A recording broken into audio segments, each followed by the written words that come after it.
We begin our Shorelines tour in upstate New York, near the town of Fairhaven. This is Lake Ontario. It's the smallest of the Great Lakes. It's the one the Native American Indians who first settled here called the Land of the Shining Water.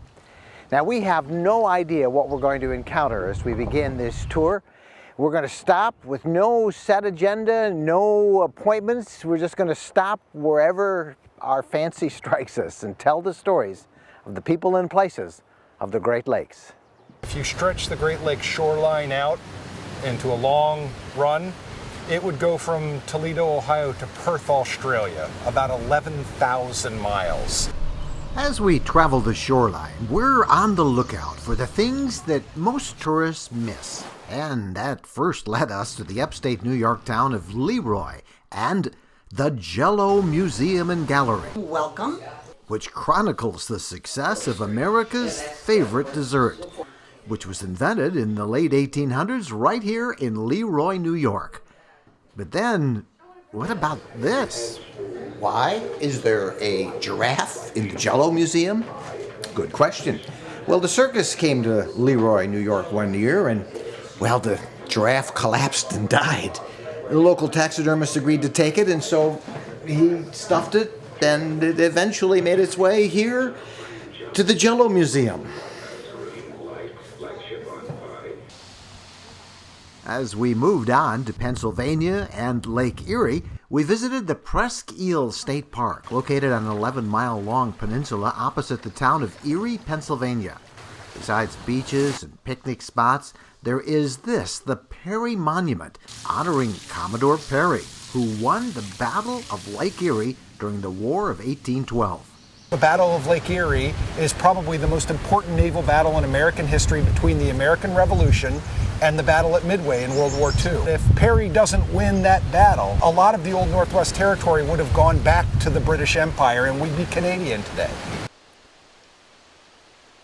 Further east, we found covered bridges along the shoreline's Grand River area.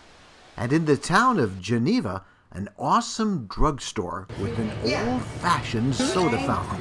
Good. Everything you're not supposed to eat, we have. Beautiful. There you go. Just for you. All right. Okay, enjoy. Man. On a hot day, delicious.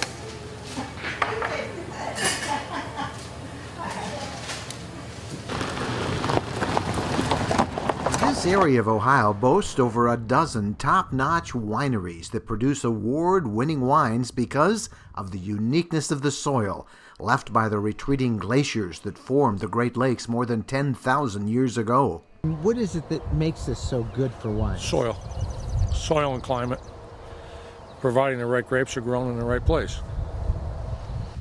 The shoreline boasts harbors and rivers and farms and lakeside communities.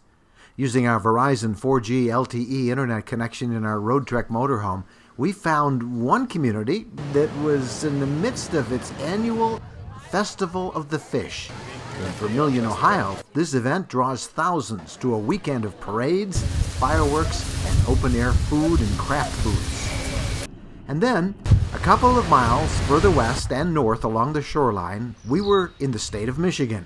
702 miles into our 3,500-mile shoreline tour, ending our first segment at the Lake Erie Metro Park. And so we come to the northern end of Lake Erie and its source, the Detroit River. And the source for the Detroit River, well, that's all of the upper Great Lakes, Huron, Superior, even Lake Michigan. We'll tell their part of the story as our shoreline tour continues in future reports. Right now, for Verizon in Pure, Michigan, road trekking across the Great Lakes region, I'm Mike Wendland. Thanks for watching.